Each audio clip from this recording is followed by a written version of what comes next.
Good afternoon. I'd like to welcome everybody to GAMA's 2025 State of the Industry Press Conference. My name is Andre Castro. I am the Manager Director of Communications at GAMA. To start off the day, I'd like to go ahead and just briefly go over today's agenda.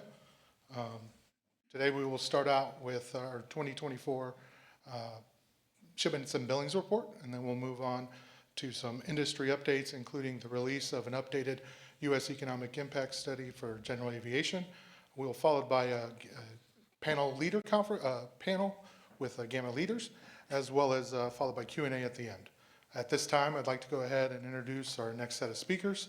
We have Henry Brooks, who is our GAMA chairman and president president of Power and Controls at Collins Aerospace, and GAMA president and CEO Pete Bunce.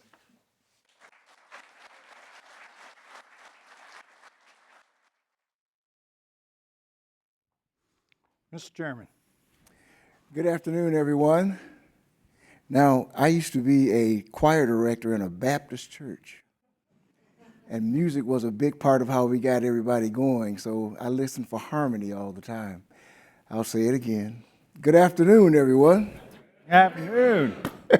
I think we are ready for the choir. It's cool stuff. Number one, I'd like to just thank everybody for joining us today. I am Henry Brooks, and I'm honored to be this year's chairman of the General Aviation Manufacturers Association. And if I can say so myself, I'm honored to be part of the coolest industry on earth.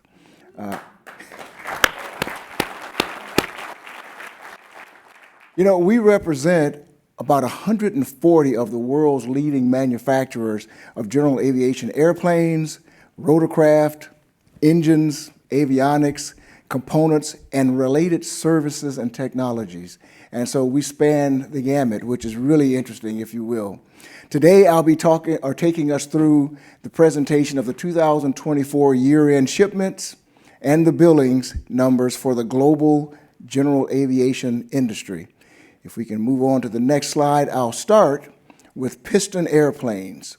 And we'll start there because they increased 4.2% during last year, 2023. The value this year or last year was the highest that it had ever been at $1.5 billion.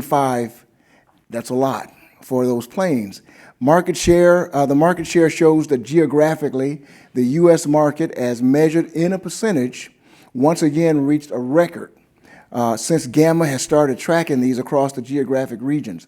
78.9%, or almost 4 out of every 5 piston airplanes, was delivered to a customer within North America. I can tell you second in that list is Europe with about 11%. Overall, the piston market was quite strong in 2024, and I just hope they continue to grow in a good way. So from there, let's go and talk turboprops. Turboprops airplanes slightly decreased by 1.9%, 12 units during 2023. Now, although shipments were off by about 1.9%, the market is a great market. It remains above the 2018 benchmark as well. And so it's not a dying market, it's a growing market. It just had a couple of things happening last year. Now, if you're like me, I'm also a supplier into this market. So those of you who are as well know that there were several supply chain issues that had not subsided yet, and I'm sure that affected that market a bit. There was $2.3 billion in turboprop airplane billings, up 2.4% from 2023. Market share, geographic distribution placed North America at 54%. Latin America overtook Europe for the first time as the second largest market at 19% compared to 15.7% in 2023. Europe was the second largest at 16.9%, so a vibrant market with turboprop airplanes. Let's move on to business jets. From a macro level, this is all planes now, not by size. From a macro level, light, medium, and heavy, we see an increase of 4.7% when compared to 2023. It's also worth noting that we continue to see strong bookings and backlogs in the OEM. The book-to-bill ratio is over 1 and remains that way. And so we like where that market is continuing to go in all sizes. I'll talk to you a little bit about some of the size differentiation in just a little bit. there was about $22.8 billion in business jet billings, which was an increase of 15% over 2023, so a vibrant market. Market share, the North American market continues to lead. However, in 2024, the Middle East and Africa market saw an increase, bringing it up to the third largest share at 7%. In 2023, they were the smallest market at 3%. And Europe continues to hold the number 2 spot at 13%. So a growing market and a vibrant market, as we say. Now, when you drill down a little bit, from the left side, you'll see the light planes, the middle, you see the mediums, and on the right side, you see the largest. And you see that on the left side, I spoke a little bit about the fact that there was a little bit of a downturn in those light planes. In the middle, you can see here that it's growing. Now, what's not in here yet are the Leonardo planes. That will be released sometime this week, and so we'll see those numbers then. But that market continues to grow well. And then in the large, you see that that's growing as well. In fact, if you look at 2024, it compares favorably almost with back before the pandemic, 2020. So a lot of movement is going on in that large market. So we're interested in really having that market continue to grow, and it's doing well as we speak today. Piston helicopters are next. And this market, as you can see on the right side of that chart, are growing well. We're now, piston helicopter shipments were flat for the year, but it had an increase of, get this, 1 unit from 2023. I love it when you can't shrink. You got to go even if it's 1 more unit. Get it done. I love that. The market continues to claw back, and it's doing a great job there. Billings were about $115 million in piston helicopter bookings, an increase of about 6.6%. So quality bookings there where it's concerned. If we go next, you'll see turbine helicopters. This is preliminary, but moving on, you will see that preliminary shipments were flat also, with an increase of 3 units over 2023. I love this here. This is good stuff. As with previous years, the shaded segments are Leonardo, fourth quarter numbers.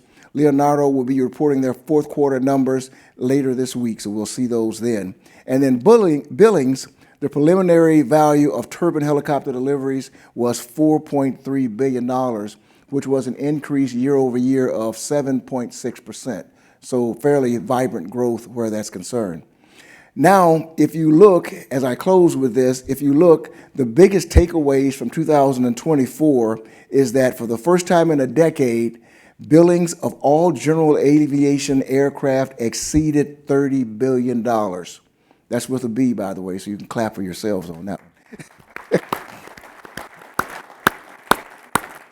And for the second year in a row, the industry has eclipsed 4,000 aircraft delivered. We last saw billings eclipse $30 billion way back in 2013 and 14. So it's been a while since we've seen bookings and billings at that rate. After the Great Recession is when it happened. When Asia market took off, and then oil and gas industry was recovering as well. All those dynamics were in there at that time, and it was growing well. So a lot has gone on over the last year with the flight, no matter which type of flight you're taking, helicopters, whether you're taking planes, fixed wings, and whether you're servicing them. So it's been a great year for the market. Now, I'd like to turn it over to Pete, and he's going to give us some industry updates. Thank you, Mr. Chairman. You know, to add to the good news on the shipments, billings, and all that happened in 2024, if we look at what 2024 was, if you advance to the next slide, it was truly the year that we proved that general aviation is integral to society and just the welfare that we have around the planet. It's not just hurricane relief in North Carolina, where we were the first people on site in Asheville. I think Jim Allman is in the crowd.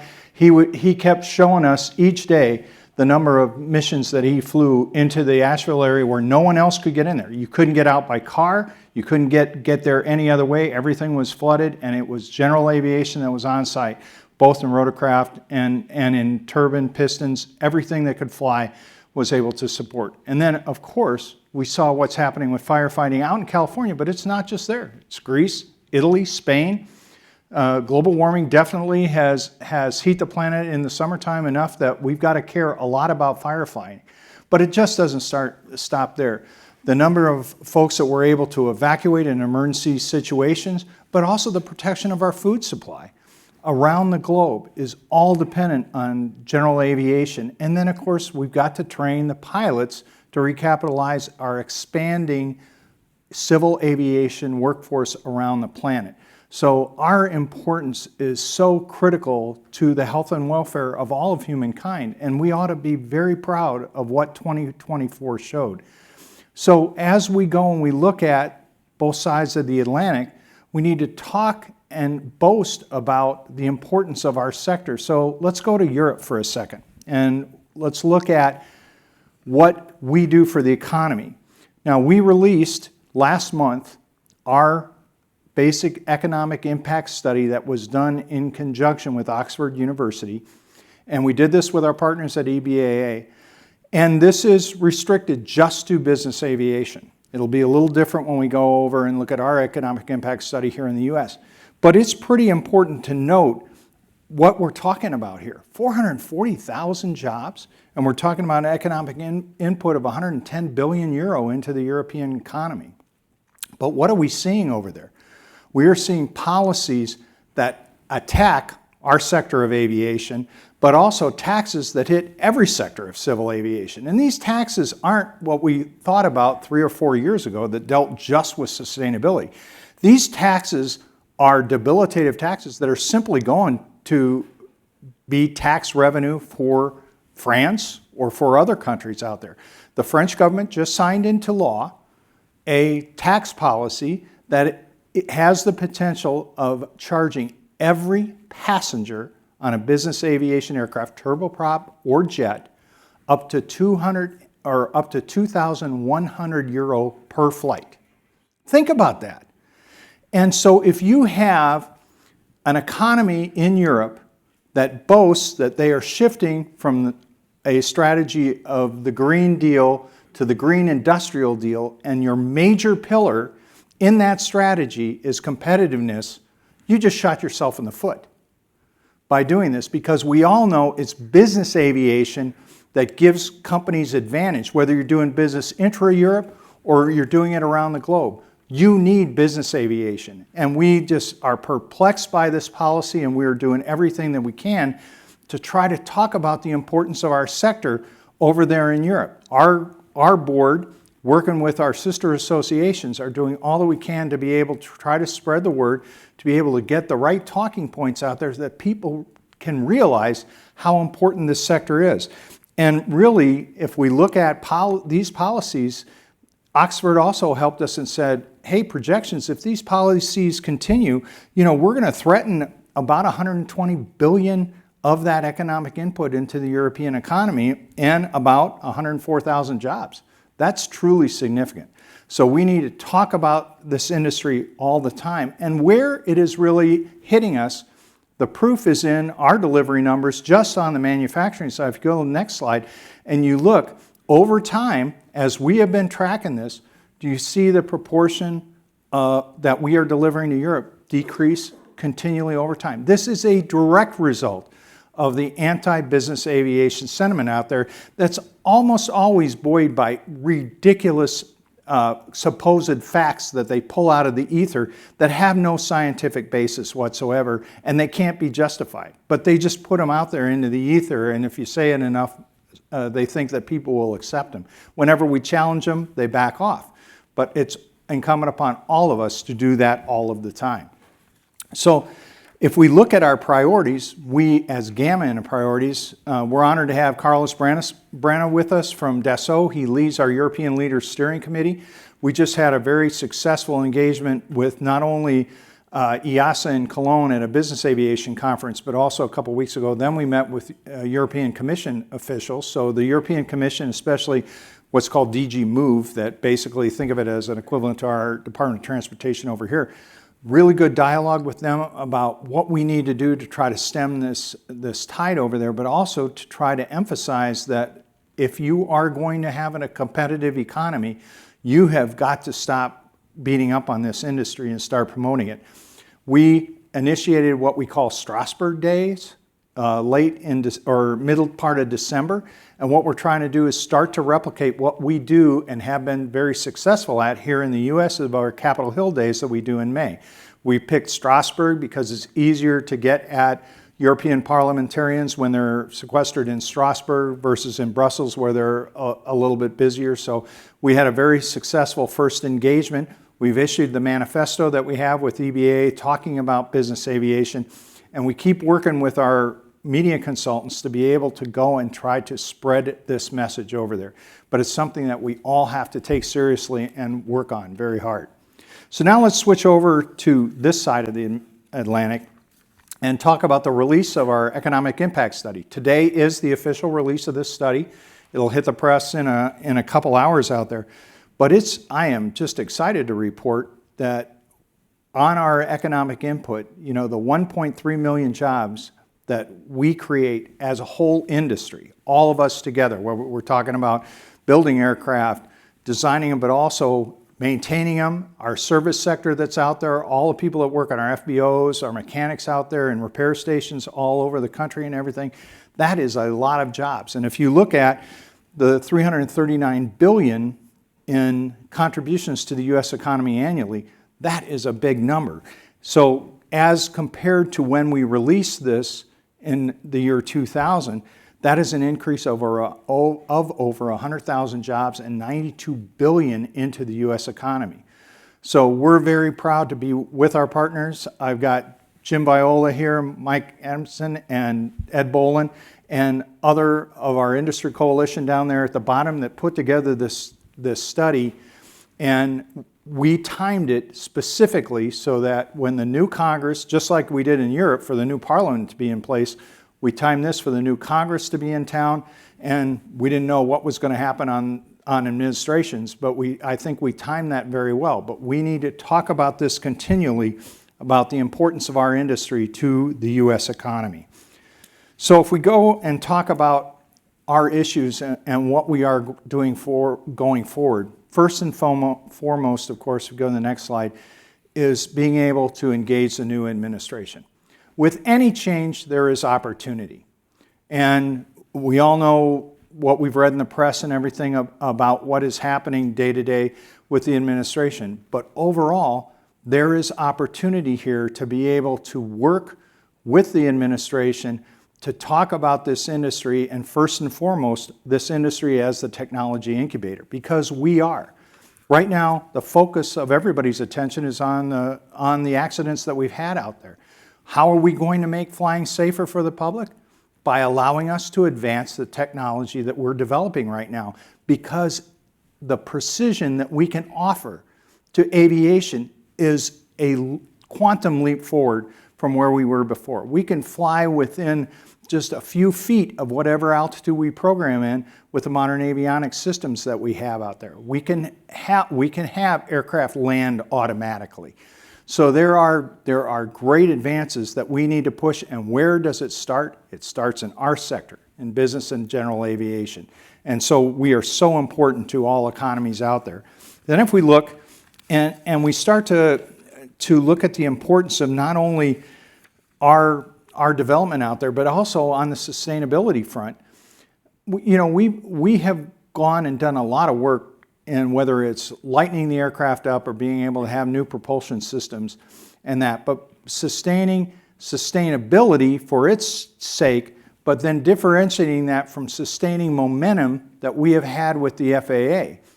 Now, we all know, we as manufacturers have our challenges all the time with the FAA, but there really were some good improvements that we had in the last couple of years working with the FAA, not only on rulemaking policy and guidance, but also being able to take a look at their internal processes, do more measuring of their processes to be able to go forward. And what we did working with the U.S. Congress as they moved the last reauthorization forward is to be able to help bolster those tools that the FAA leadership wanted to put forward. And I'm very proud of the fact our acting administrator right now, Chris Richelieu, came from NBAA just recently, and Chris understands the importance of this. And I feel very confident that Chris is going to continue this momentum that we had going forward. But we need to emphasize, especially to the Department of Transportation, to let this momentum continue. This is going to be particularly important. Regulations, policy, and guidance. Very important. We all know, and those of you that paid attention to testimony that we've done over the last several years up on the Hill, we in aviation can't do anything without regs, policy, and guidance. And a lot of those are enabling regulations. And if we stop that in how we interpret this now, it was in the first Trump administration 2-1, now it's 10-1, how we are going to actualize that to keep the momentum going forward on policy and guidance is very important, because we've got crucial rulemaking that needs to move forward. Mosaic. We have all worked so hard, all of us, all of our associations together on Mosaic. We can't let that momentum stop. Being able to unleash the capability of our unmanned systems and beyond visual line on sight, but to be able to do it safely and integrating and not segregating airspace. All of those become absolutely paramount to be able to move forward. So as we look at that, and then facilities and equipment, it's absolutely important that everyone in the administration gets the message that the entire aviation community, now I'm saying that again, the entire aviation community signed a letter that was released this morning, the letter is on the right, that said, we need to address this issue on facilities and equipment. We need to help the FAA. We need to make it a national priority, because currently the current system is unsustainable. But we need to do it within government. We don't need to privatize the system. We need to pay attention to the system. We need to look at how all the systems integrate one another. Do we have too many facilities? Are we trying to maintain too much out there when we have not modern telecommunications? We need to look at it all together and improve upon it. And the entire civil aviation industry, for the first time, and I've been doing this for 20 years, I have never seen the entire industry come together in one voice to be able to say, we need to address this, we need to address it within government, and we need to get after it. And we certainly hope that the administration listens to that and does what they can to help us to fix a problem. We have a procurement system within the FAA that's antiquated, and we need to go and improve upon it. And of course, tariffs and our supply chain. Our chairman just mentioned being a supplier to so many of the OEMs out there, the challenges have been vast. And when you think about supply chain, it's not easy to switch a supplier. When you go and switch a supplier, you've got to recertify that supplier. So that burns up resources from the regulators on either side of the Atlantic to be able to go ahead and do this. It is not an easy task.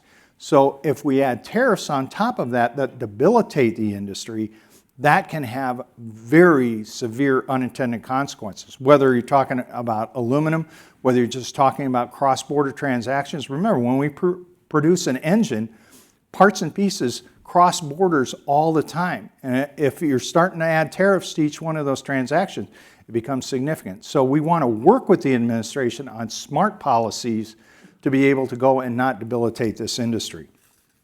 Okay, if we move on to the next slide, if we look at implementation of FAA reauthorization, it becomes important to us, as I mentioned, to keep the momentum going on policy and guidance. We asked the Congress to be able to move the Office of Rulemaking out of AVS and go and make it a more independent organization. We need help on that from the appropriators, and that's why for us, to be able to go and have the FY25 appropriations completed in this cycle that Congress is working on right now is so paramount, because so many of the things that we want to do through FAA reauthorization take the appropriators to be able to bless it. Sometimes it's more money, sometimes it's just moving money around, but we need to get that done. When we look at international engagements, it was very clear to the US Congress that we need to work this hard, because international engagements and validations, it is our lifeblood. We build products that are globally accepted, and we need to have efficient validation processes across to the other regulators out there. And I'm very proud to say that the relationship that we're building with the new head of EASA and the relationship that we've seen blossom when Mike Whitaker was in the seat, and we know will happen with Chris and whomever becomes the full-time administrator whenever that individual is nominated and confirmed, we need to keep that momentum going. And if we look at the future of certification, the Congress very much wanted us to be able to take a look at our processes and see how we can improve them. Right now, think about a young man or woman that's coming out of college and they learn all kinds of drawings and engineering and everything that they do on the computer that they can manipulate. Sometimes they can use virtual reality. We use that in maintenance. We in our educational systems work in a modern format. When we go to the FAA, what do we have to do? We have to translate it to two-dimensional drawings, paper drawings. We have got to move away from that. So the Congress helped us when we talk about digitization to be able to move us into the 21st century where we can sign documents electronically. We can go and pass them an engineering drawing electronically that they can go and manipulate and ask questions about. How demotivating would it be for a young person to come out of college and have to go backwards? And so this is very important for the Congress and very important for us as an industry to go ahead and move that forward. And supporting us with the workforce. And this does take an appropriations to be able to go and have the grants for not only our maintainers out there, but our workforce that work in the factories to be able to go and have the federal government support recapitalizing our workforce, but also getting our workforce trained for the modern technology that we're bringing forward. And of course, it was extremely important for the U.S. Congress to be able to keep innovation moving. And so we're working very heavily with the FAA to be able to go and look at how they can support us with innovation because they know, they acknowledge that, again, we are the technology incubator, and if they support us in innovation, we are going to make flying safer. And they recognize that, the Congress recognizes it, and we all have to move forward together on it. So now let's move to talking about fueling the future of aviation. And we all know the importance of SAF, sustainable aviation fuel, but what progress are we making? Well, we're seeing investment with a recognition out there all over the country that SAF is the future. And for propelling all-turbine aviation, we can't get to our goals that we all want to get to without sustainable aviation fuel. So you not only have investments in refineries that can go and process this type of fuel, but we also have things like the Farm to Fly Act that Senator Moran is championing, that here in the U.S. we have a capability of using land that we pay people not to cultivate to be able to grow non-food type of feedstocks that we can use for sustainable aviation fuel. And we're excited about supporting Senator Moran on that journey. The Department of Energy is working with us very closely on initiatives to be able to move that forward. And in Europe, we finally, this week, got concurrence from the major airlines in Europe, a recognition of the importance of book and claim. Because right now, the supply of SAF is only going to the big commercial hubs. We have no access to it in business and general aviation, but also the airlines are recognizing at some of their smaller hubs, they can't get at it either. And so we have had resistance within the European Commission to a book and claim model where we've showed them that it works here in the US and in North America, and I think we're making progress in being able to have that accepted. When we go to hybrid propulsion, of course, we want to increase range. And so being able to use SAF and burning SAF in conjunction with electrics and in the powertrain and everything, we're making progress there. On just pure electric aviation, we're very excited to be able to see the advancements. The SFAR that came out late last fall to allow the operational use of the eVTOL aircraft using the powered lift category was a big leap forward. But now being able to go and capitalize on some increases that we're seeing in battery life in the automotive sector in that really helps us with electric aviation. And what we're seeing is the electrification of a whole network out there to be able to go and allow these aircraft to recharge and be able to get back in the air. And of course, hydrogen propulsion is still interesting and still explored by several of our companies that are looking at it and being able to extend the range and think about not just burning hydrogen, which will happen, it's a very complex process, but really a chemical conversion of that hydrogen through a fuel cell into electric power to go and dramatically extend the range of these aircraft. So we're very, very excited about that. If we go to the next slide, The transition to unleaded avgas has captured a lot of people's attention. If you recall, 3 years ago, we had Administrator Dixon introduce the concept of EAGLE to this group in this forum to be able to talk about this cooperation between the FAA and industry to be able to go and find an unleaded solution by the end of 2030. I'm excited to talk about the progress that we've had there. Now we have the PAFI program, the Piston Aviation Fuels Initiative, which is one pathway that's recognized to be able to go and use the FAA Tech Center, the resources there, but also all the in-kind work that our manufacturers produce to be able to go and evaluate the fuel, and we use that data out of the PAFI program to go into the ASTM standards process to be able to go and have everyone have the confidence in that fuel that they can go forward. The Lyndale VP Racing Fuel, which is in the PAFI program right now, has now advanced in what we call Gate 4 from being at the Tech Center to now being deployed. But as we deploy it only to our manufacturers and some specific operators to be able to go into this testing phase, look at all the parameters that we go and look at in aircraft testing, but also materials compatibility, its durability and performance. So that is what is encompassed in the PAFI program, and all that data then feeds into the ASTM process.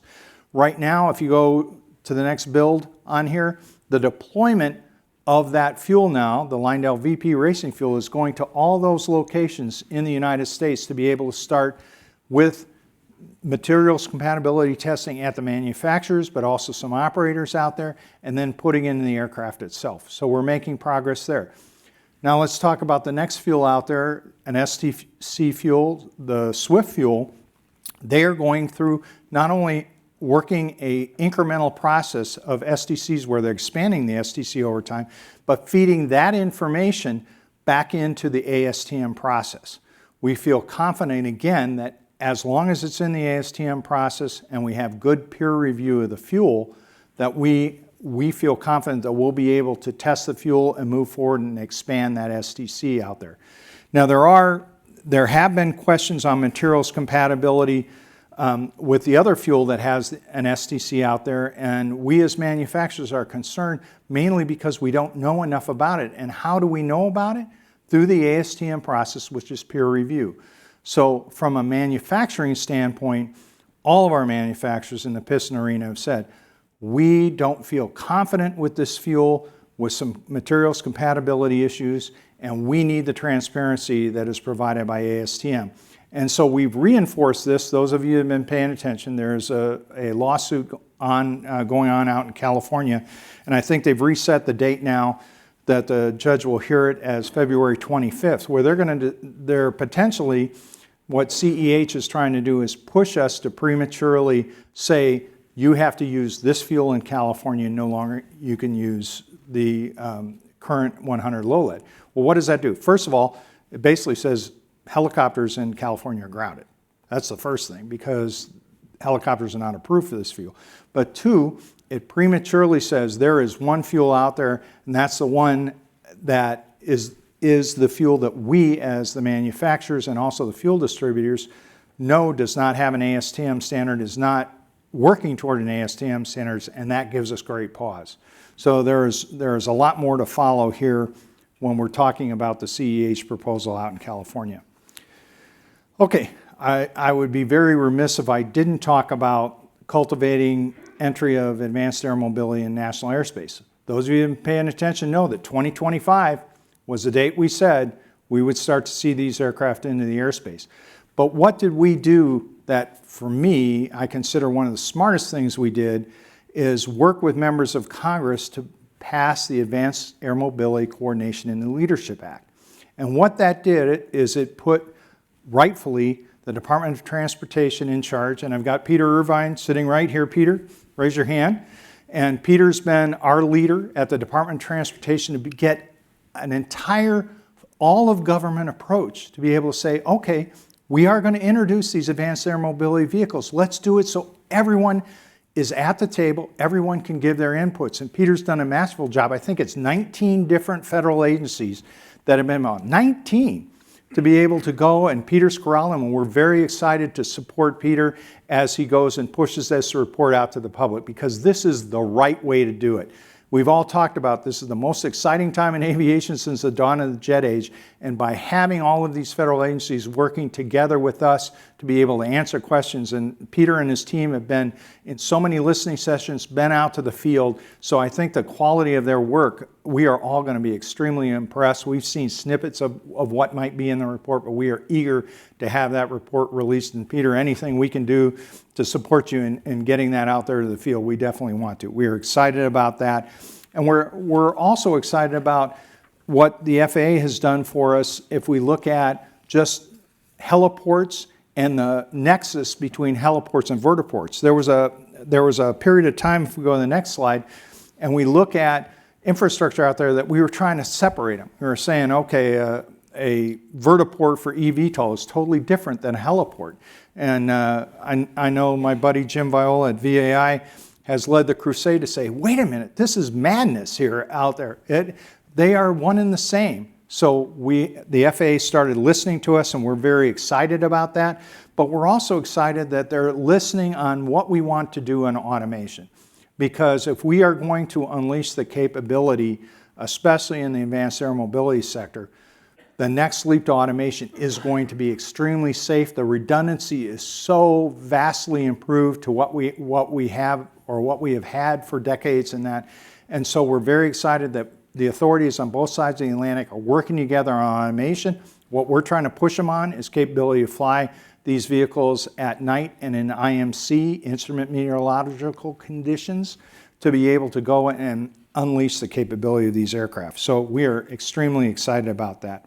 We're working on all of these issue papers that we give to all the authorities, whether we're talking about energy reserves and trying to use what we can for eVTOL aircraft, to be able to use what we have in rotorcraft is very important, but also looking at ComNav and surveillance. How are we going to electronically communicate clearances, vehicle-to-vehicle type of operations? There's so much capability in modern telecom that we can do that, again, makes flying safer, but also, as we look at airspace, it just makes it more efficient. So we are excited to be able to exploit that. So to wrap it up, it is one exciting time, and I appreciate what we have done as an industry working together, and it's incumbent upon all of us to get the word out, again, on both sides of the Atlantic, of the importance of this industry and how we want to keep moving it forward. And with that, I think, Andre, can I ask Jim and my chairman, Henry, to come forward, and we'll have a little conversation.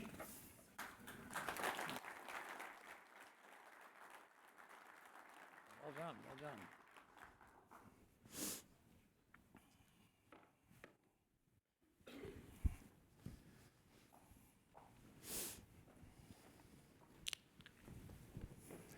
Now, that was pretty good stuff there, Pete. Really. You did a great job, didn't He did fabulous. I'm not sure there's anything else to say. I mean, it's a...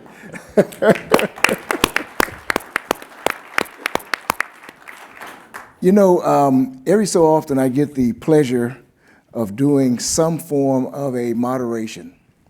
And this one has got to be the coolest honor that I've had, because I get a chance to have Peter Bunce, who spent the last 20 years growing and grooming GAMA into the business that it is today, the trade association that it is today. And to his left is Jim Viola. And Jim Viola has spent just as many years doing the activity with rotorcraft and also with other industry greats. So I'm kind of just humbled to have the two of you on stage with me today. You also have been tireless advocates in the industries that you've served civilly. And then before that, you were also tireless advocates because you served in the military. I won't get into which military is best, whether it's Air Force, Army, or whatever. I'll leave that to them. They can fight that one out. But both of them have done things for this country that we really should be proud of. So just my hand goes off to you before we ever start talking. Now, what I'm going to attempt to do is to get through some questions here and have them answer these questions. I'll tell you later whether or not I planted a few in there as well, but we'll see. So I'm going to start with question number one. Pete, Over the last 20 years, you've guided GAMA through a lot. Policy issues, various policy issues, regulatory issues, and the like. What are the two largest issues as you see them that stand out to you? Well, I first like to say, Henry, that 20 years is a long time. If you look at that picture in the middle, I think we put that in there to just see how I have aged over time. But I do notice that your picture has aged just a little bit there too. And Jim, you've had gray hair as long as I know, so you don't have to worry about that. But there's just so many issues, and I was starting to clean out my office there the other day for Jim, and I started pulling buttons out, and my buddies here, we'd walk around AirVenture and everything, the no user fee button, no to ATC privatization because we fought that several times together, save GPS when we fought the Legato fight, and everything to be able not to impinge upon our GPS capability there that we so rely on today. So there's been many fights out there, but I think as I look back at just some of the seminal events, and there's been many, when we created the Small Aircraft Revitalization Act, that was really an awakening within, especially the United States Congress, telling the FAA, you can't keep doing the business the way it was. And then that fostered this belief in the safety continuum that you have. So not every aircraft has to be certified to Part 25 levels. We have a safety continuum there, and by doing that, you foster innovation. And then the other piece of legislation that I talked about previously, where Peter is helping us on, is looking at the Advanced Air Mobility Coordination and Leadership Act, because it's obvious if we want to move this forward. You look at commercial space. The only way that we in the United States are leaders in commercial space is because Congress said, okay, FAA, we're going to let this industry develop and grow. Well, we in aviation should be able to have some benefit of support from the Congress and the FAA to help a new industry grow. In this segment of advanced air mobility, I think we've done that. We've gotten the attention of the FAA. So those are the two that stand out to me as policy initiatives that really have moved forward. I appreciate that. And, I would be remiss if I didn't have you talk a little bit about something that happened just 2 or 3 years ago, and it was the 5G thing. You didn't talk about that, but that was huge because they could have grounded our industry pretty quickly as well. Can you just speak a little bit about how you corralled us all to make sure that we had the right messaging on Capitol Hill and other places? Well, and that's where Jim and I worked very closely together because it had tremendous impact on rotorcraft. It really was debilitating for a while there. And to be able to get our teams, Jens Henning and Walter DeRocha, to be able to work with the FAA and be able to see where we went astray in the FAA working with the FCC proactively before you go in and implement, and hopefully, because this isn't going to be the stop. Spectrum is going to haunt us for a long time, and hopefully we've learned some good lessons through this process to be able to get ahead of the ballgame, to have the FCC work with aviation and the telcos to be able to go and make sure that this doesn't happen again. That's right. That's right. Good stuff. Jim, now you also have had quite a history in this industry, not only with VAI, but also with the FAA, of course, and we are a regulated industry, and so we can't live without it. And so you've seen some things that really are helpful that we get done, and you've caused those to get done as well. Could you take us through a couple of items that you see as large accomplishments? Yeah, sure. Thanks for that question. Good opportunity to, some of the good work that the FAA team does. One of those I would say was the 107 rule. I got to be the executive that kind of fostered that as it came along, because that was really, as we talk about some of the things we're trying to do now with even the AAM, which is rules that enable, so rules that aren't written in blood, but they enable industry, and especially general aviation industry, when we talked about some of the things earlier today on safety and technology that will make it safer. So as we figure out how to get through the rulemaking process, I think that's a good thing that I have in my rucksack to help along with that. And then also I call the 135 certificate of wing, where we're able to actually get the unmanned aircraft essentially beyond, we're still working on the beyond line of sight capabilities, but just getting to use the technology to help society. So those are some good things I think experience I brought forward from the FAA. It's Good really times. interesting watching the technology as it progresses in our industry and making sure that we can bring the regulation and the rules along to make, so that we can use it. Yep. Because we can't have that technology age out and not be used. And so thanks for your efforts there for sure. Now, this next question is for both of you. I don't mind which one of you answers it in which order. That's between y'all. Advocacy is a huge part of what GAMA and VAI do on behalf of our industry. Can you each talk to us about the importance of it and what about your approach makes it successful? Well, I'll jump on that. You saw it here for the first 30 minutes. Pete's advocacy and what he does for the industry and what he's done for GAMA for the last 20 years. It's all about being the voice for industry. We have to take your problems and then put our personal opinions aside and then represent industry. So that's what I've done with VAI is that, you go out and you learn your members' problems, what are the issues, and then take them on and then go forward with them and be a spokesperson for industry. And Pete and Ed and others, I just trying to emulate them and the great work that they do. And I think that's it. You got to be the voice of industry. And I have to know what your issue is, and then you have to hold me accountable for bringing that forward. And what I think is so cool is that each one of the GA associations works so closely together.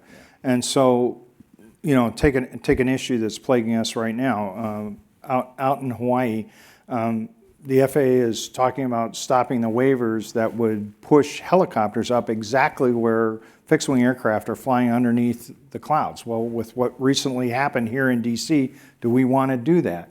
Or things that VAI has pushed to be able to go and just look at the number of routes that are out there, or also the restrictions over National Park Service land, which takes away an opportunity for the public to be able to go ahead and see these great national parks that we have out there. All of a sudden, that's gone. And the FAA, the processes were broken. So in so many of these issues, we have one organization that's in the lead and the others, in typical aviation parlance, we fly formation with each other. We're wingmen.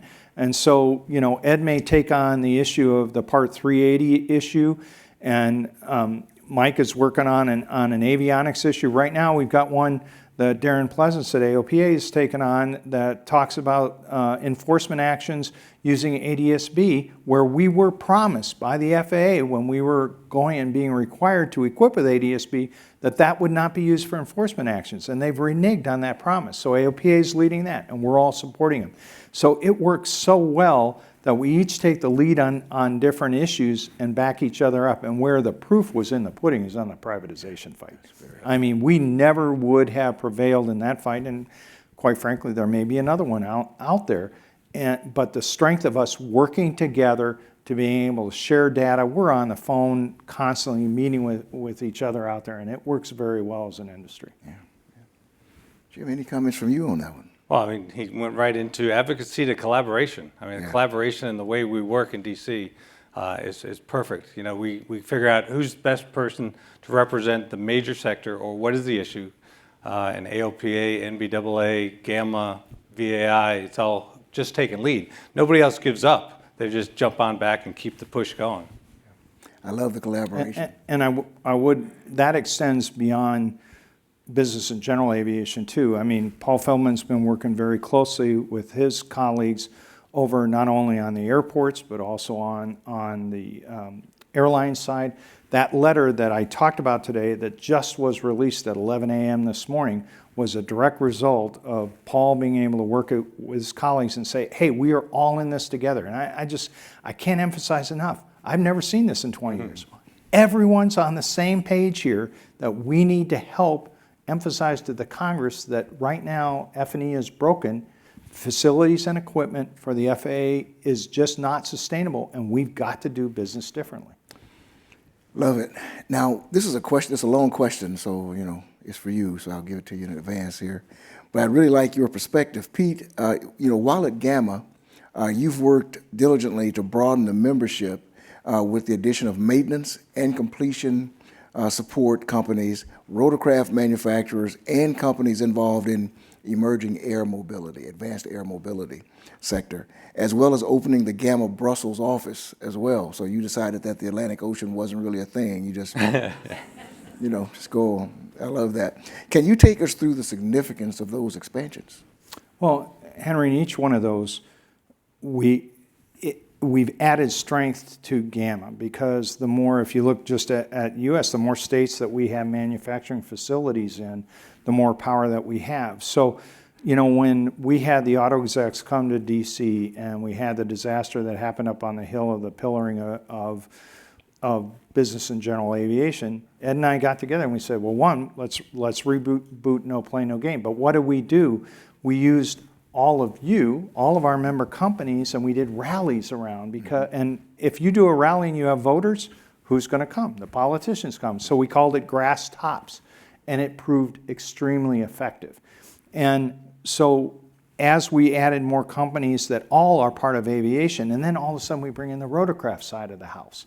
And that fostered this great work that Jim and I were able to cultivate between HA at a time, now VAI, and it all added. But then on the MRO side of the house, bringing in maintenance, repair, and overhaul brought in also more importance in Europe because we do a lot, but also it brought us together with the authorities more because we had a broader portfolio to work together. And I can't tell you, I think between administrators and acting administrators, I counted the other day, 6 different administrators and acting during my time here, but only 3 heads of EASA. But each time it's gotten better. And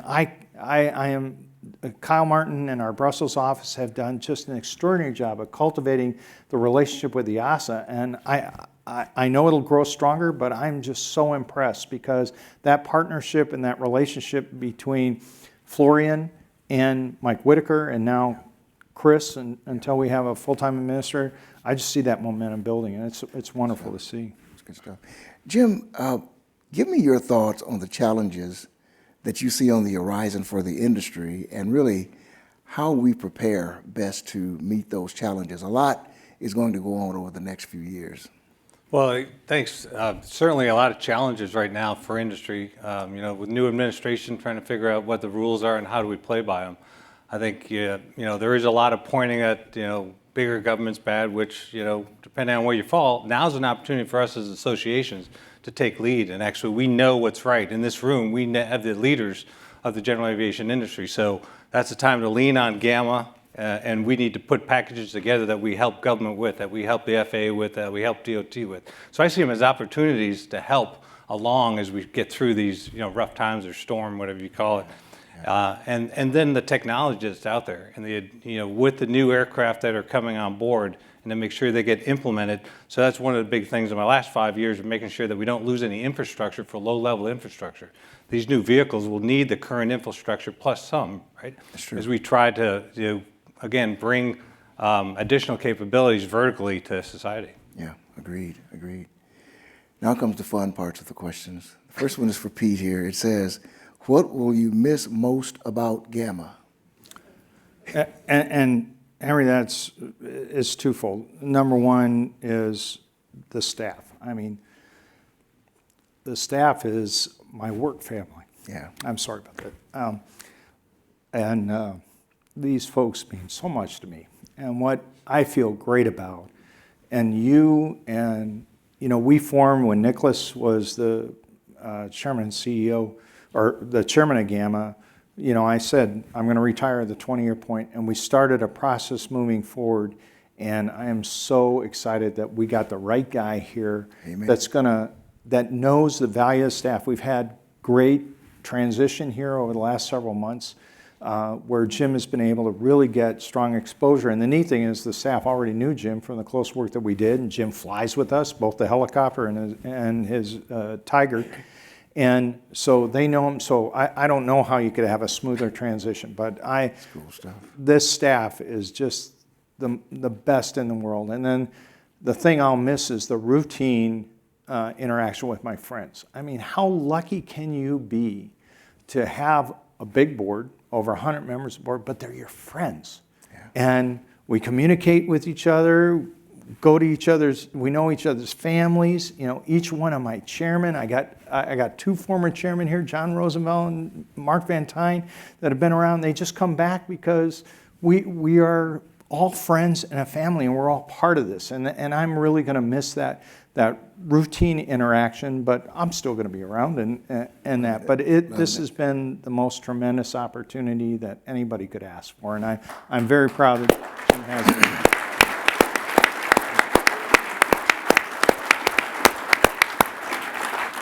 Now, as everyone knows, Jim is the oncoming or incoming president for GAMA, and you're going to go off and fly more, I'm going to make the assumption.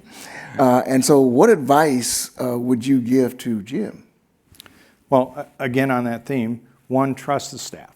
And he knows the quality. And obviously, you're going to continue to work with our brothers and sisters in the other associations. But also, the thing that Jim's going to have the advantage of is that the GAMA board, you all are decision makers. You are at the top of the food chain in your companies or segments within the companies, and Jim's going to be able to tap into that expertise, and I'm able just to call up and call up a member and say, what do you think? Here's where we're going. And that is just so valuable, that vector check. You know, are we on the right path and everything? And there's no waffling. You know, I can call up any of you guys, and you will give me an opinion. And I think Jim is going to really value that relationship and those friendships, because then it helps. And then having that relationship with, I would consider every single one of those 6 administrators and acting administrators all my personal friends. And we all know that everything in this town, but also over in Brussels and Cologne, works on relationships. And Jim's got the advantage of having worked in the agency, knows where the skeletons are. We said this morning, maybe he buried a few. Yeah, exactly. And, Tried. But he's already got the built-in relationships over there and knows how the FAA functions and knows how, through VAI, being an international association, how that works. So all that expertise is built up over time is very useful. Just give me the Rolodex, so I got the numbers. There you go. So, you know, I would be remiss not to thank the GAMA staff myself. They are a fabulous staff, and they are the workhorses that make this stuff get done. So thanks to you.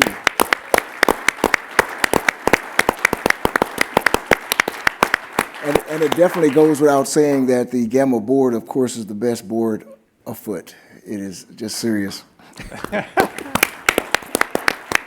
And now I'd like to thank you both for sitting in on this hot seat. And Pete, thank you again for all that you've done for GAMA and for our industry. It's really important. Jim, we look forward to having and spending a lot of time with you as well on the board very soon, and we wish you luck as you prepare for Verticon. And by the way, the coolest boots here, Jim is wearing them. He says it's in Texas, so he's got to get ready with the boots. And so thank you all for listening. Appreciate it very much, and I hope that you have a wonderful day as well. And I think we have some time, Andre. Do we have some time for a few He's in the questions? middle. Okay. Anybody out there have some questions?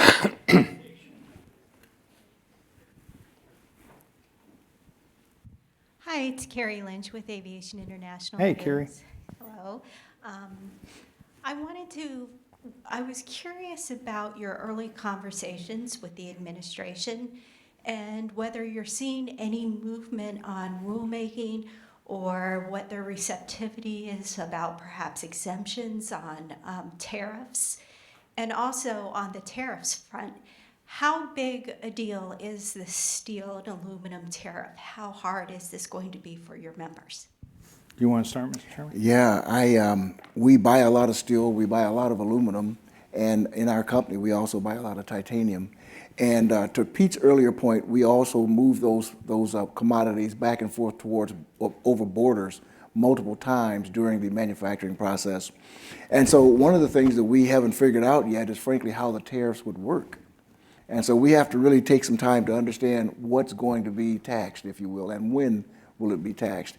I think there's a little bit more to happen, a little bit more to come as far as getting to the specific answers, because the rules on how to play the game has to be laid out. In the meantime, we know that we have to follow the law, and so we will follow the law, but it's a matter of how that law is going to be, I'll say, executed. And so more to come. It will have an effect for sure, because everything that we do requires one of those metals that you named. And Carrie, to answer your question on just engagement with the new administration, over the last month, they've just been forming up. So we really, just obviously we have a Secretary of Transportation, but commerce and who the players are down within the chain that we can actually interact with really hasn't coalesced yet. But what we're trying to do is we're trying to build up anecdotal stories within our industry of what is our reliance. If we go and we have an engine that's going to cross the border and there's a tariff charge on it, what is that going to do to the cost of the product and the potential loss of customers because of that increase? We rely a lot on aluminum and everything. What can be the impacts there? So what we're trying to do is get our quiver established, not with arrows to hurt anybody, but an ability to be able to tell our story of what the impacts will be on each one of those. And we all know it's, some of it's produces a negotiation that may be beneficial and some of it may be implemented, but we want to be ready for those. And when we know who we can talk to at Commerce and the other departments, then we will go and be able to use that data.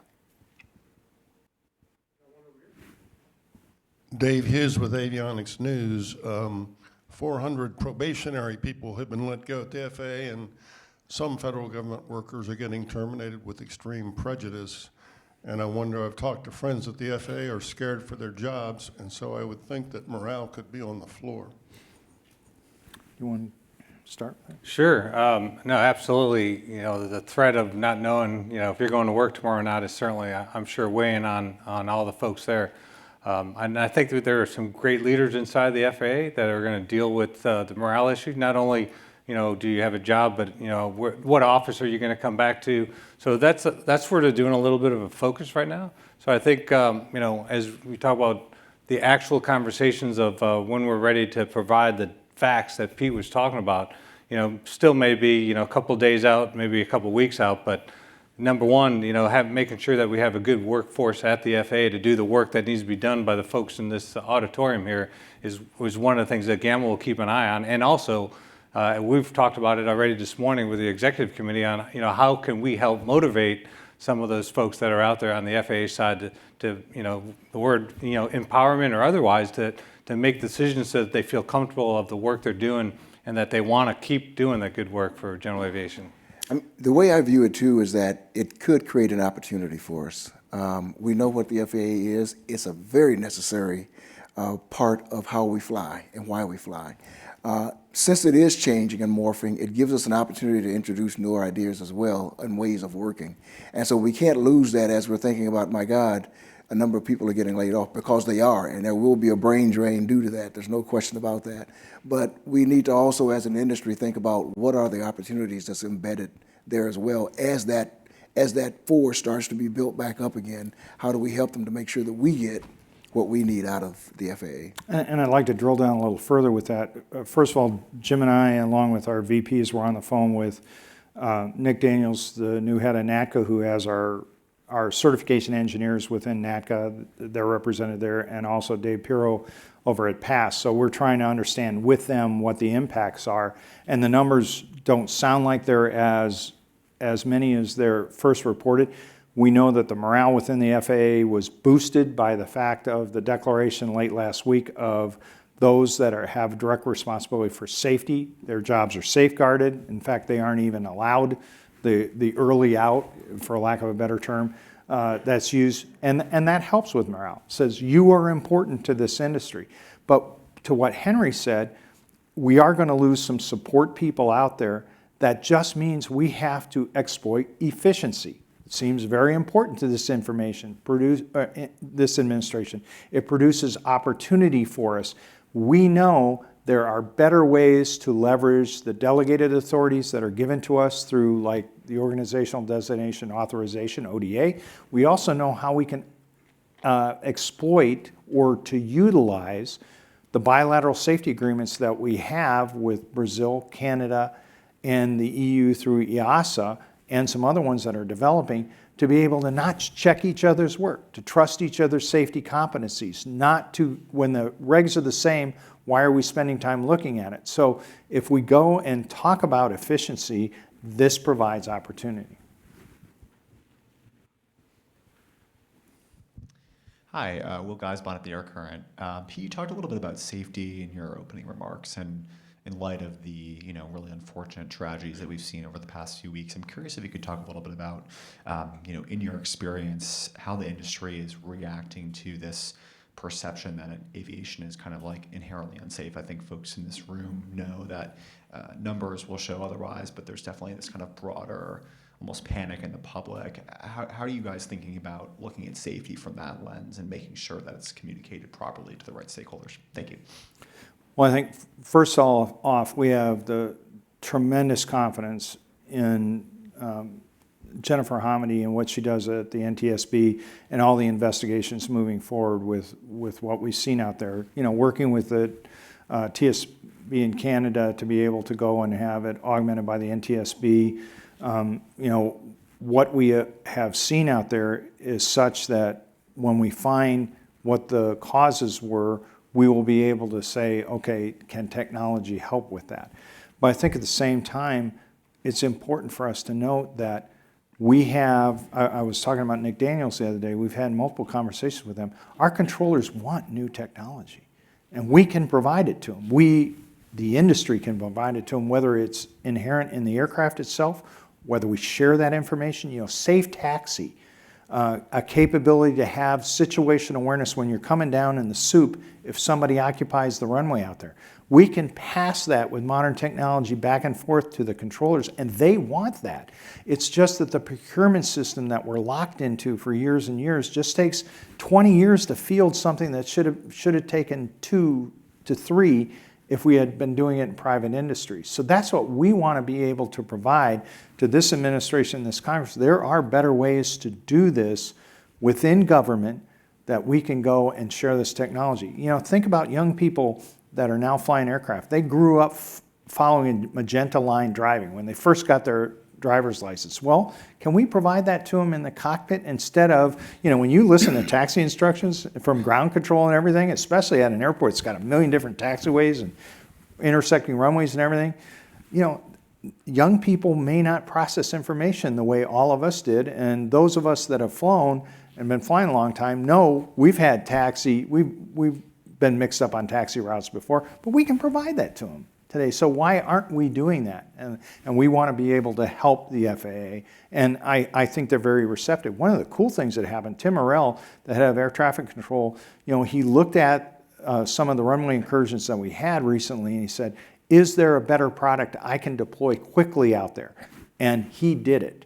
And real kudos to him to be able to go and say, where can I source it? Where can we get better awareness out there? And what did we use? We used ADS-B to be able to enhance that. So the fact that we all equipped with it out there now is a safety enhancing tool. I'm Molly McMillan with Aviation Week.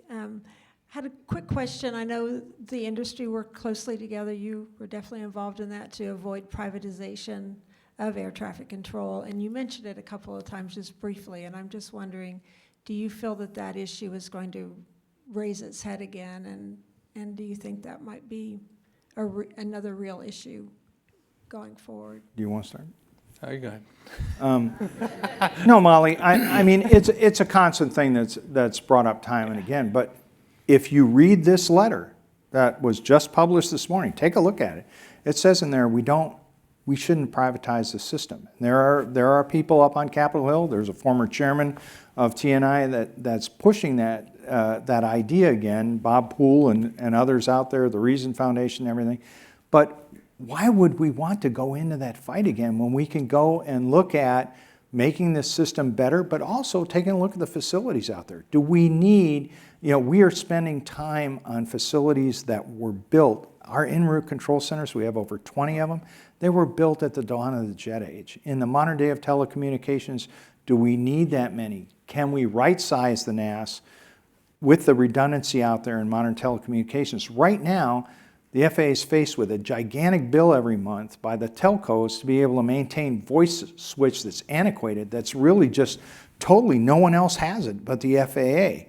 Well, we need to be able to be proactive in that and make sure that we can contract those services out and make the contractor keep those facilities fresh. So there's so many good ways that we can do that, and I think if we're distracted by another privatization fight, we've just lost this unique opportunity that all of civil aviation is united and said, Congress, you can help us by appropriating more money in F&E, but also letting us use the trust fund more wisely, working with the appropriators to do it very smartly. Yeah, no, that's what I think. It would be a distraction if that we have to do that fight again, while we can just take the effort to opportunities, as Henry said, with the current thing. How can we get more efficiency out there? How do we move new technology in there? How do we get these safety enhancing things out there? Week. Two easy questions. Congratulations to the industry on its 2024 numbers. What is your prediction for 2025 from a billings and unit? And then second easy question, from the economic benefits study that was released today, any surprises? I'll start. I think. Well, we don't go into the prediction game. We let others do the prediction, and there's great companies out there that actually do that. They do the surveys and everything. But when I just look at our book-to-bill ratios and what our backlogs are out there, I'm very encouraged by that. Jim, in the rotorcraft sector, you watch that very closely. But there's always things that can hurt us in the short term, and that's why we want to make sure that we go and spread this news to keep this momentum going.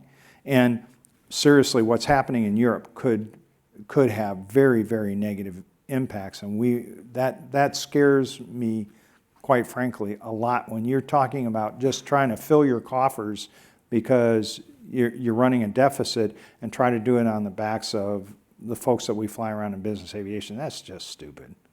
And so economic impact, I think that's part of our deal, of educating others of how much importance we are to the economy. And then the excitement, though, I don't think it's captured in the numbers. I mean, personally, I'm super excited about all the stuff that's going on right now. As you said during your brief, since the jet age, we've got all these AAM vehicles that are coming forward. We got all the technology with the different power plants that are coming forward. We got the known technology of rotorcraft, plus we got these future vehicles. Henry's, I think, touched base on his supply expertise. That may be holding us down, and I just feel this gut feeling that we're just ready to bust loose, and we just need some right things to happen. Yeah, I mean, the book-to-bill being at 1 in many places or a bit over is actually encouraging. What could stall it a bit would be supply, right? And so we would love to all say that we're done with the supply chain issues. The truth is we're not. We're better today than we were a year ago, and we can kind of see an end to some pieces of it as well. I don't think it's a question of demand. I think it's a question of capacity and can we deliver. But I don't look for a bad year based on book-to-bill. But as Pete said, rightfully so, we're not in the business of predicating what's going to happen or predicting what's going to happen. But I think it's a strong industry. Andre, anything else? Okay. Well, again, I just want to thank my chairman, thank Jim. Jim, you have a great staff that you're going to inherit here. You know how it works with everyone. You've got the most incredibly supportive board. And, for me, I'm going to get time. I'm going to stay active, but I get more time. I owe a lot to Patty Bunce right there, who has been my supporter the whole time. And so I get a lot more time with Patty. I moved my son, the one that was wounded in combat, there to Wisconsin to be able to spend more time with him. But I'm going to be doing instructing out there and a lot more fishing. So Very good. thank you all for being here. We appreciate it. Thank you.